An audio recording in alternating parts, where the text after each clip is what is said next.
Ciao ragazzi, qui è Marchettino e oggi scopriamo insieme quali sono i costi di gestione del mio piccolo missile, la 500 Abarth.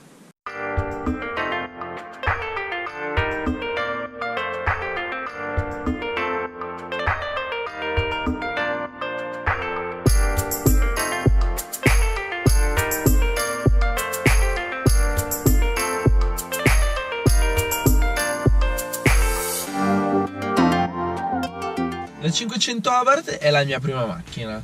Incredibile pensare che ce l'ho già da 7 anni, il tempo vola. È una macchina con la quale ho un valore affettivo molto grande e non ho intenzione di venderla. In tutti questi anni ci ho percorso ben 110.000 km circa. La macchina la comprai usata, che aveva 23.000 km.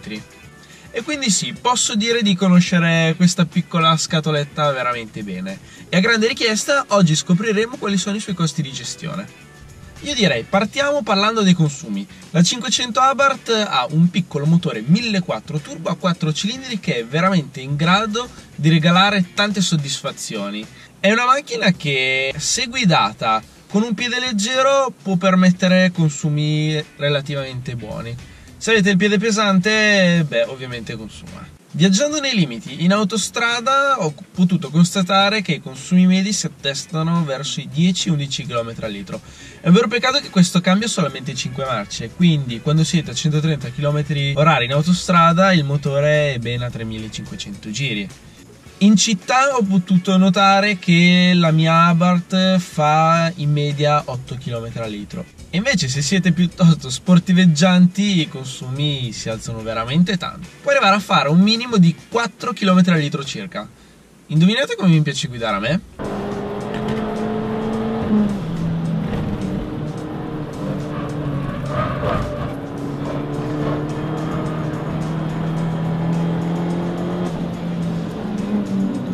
Ovviamente per quanto riguarda i consumi in città, secondo me si può fare molto meglio, perché vi voglio ricordare che la mia Abarth non è proprio di serie. L'ho comprata che aveva 135 cavalli e nel corso degli anni l'ho portata fino a 215 cavalli.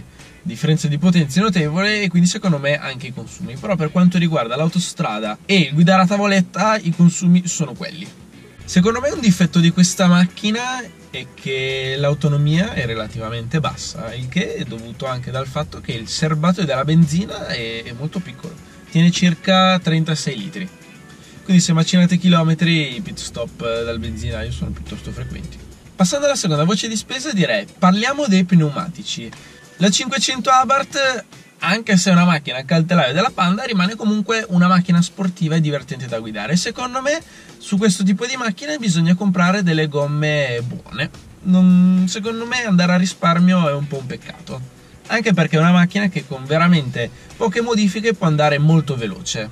Comunque, in tutti questi anni guidando la macchina quasi esclusivamente per strada e facendo qualche track day di tanto in tanto, ho potuto notare che i miei consumi medi per un treno di gomme si è assestato a più o meno 30.000 km. Una volta sono arrivato anche a circa 40.000, ma probabilmente era perché facevo una guida quasi prettamente autostradale in cui l'usura dei pneumatici è inferiore. E il costo?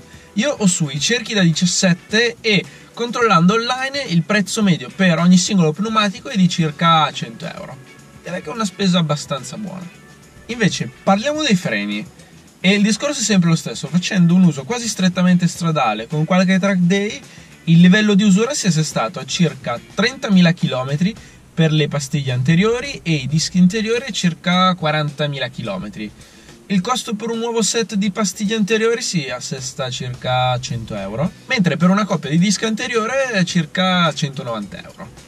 Per quanto riguarda i dischi e le pastiglie posteriori, l'usura è più che dimezzata rispetto all'avantreno e anche il costo è decisamente inferiore.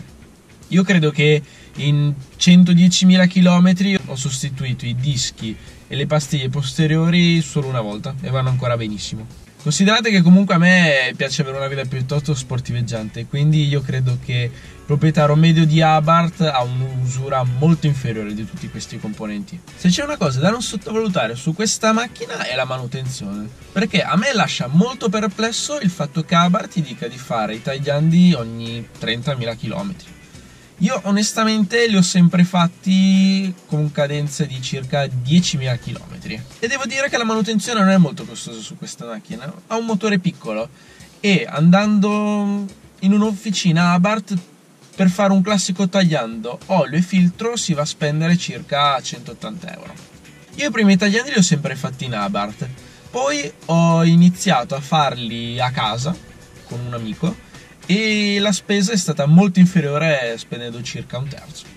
L'altra spesa alla quale inevitabilmente andrete incontro ogni anno è il bollo auto, che possiamo dire è abbastanza umano su questa macchina. Se comprate la versione 135 cavalli dell'Abarth andrete a spendere mediamente ogni anno 255 euro. Nella gamma attuale Abarth ci sono diverse potenze disponibili che vanno fino a 180 cavalli. Ecco, diciamo che forse sulla versione 180 cavalli il bollo inizia a essere un pochino fastidioso.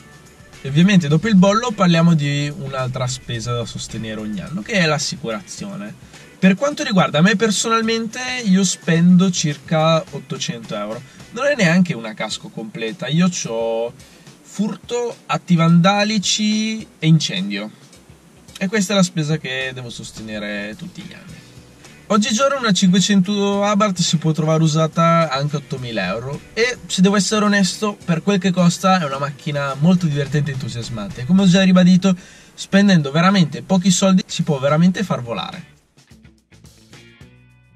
Ed ecco qua un riassunto dei costi di gestione della mia Abarth. È un'auto molto abbordabile, specialmente se si compra usata, e a mio modesto parere è un'auto veramente divertente per quello che costa. Se dopo 7 anni possiedo ancora la mia, un motivo ci sarà.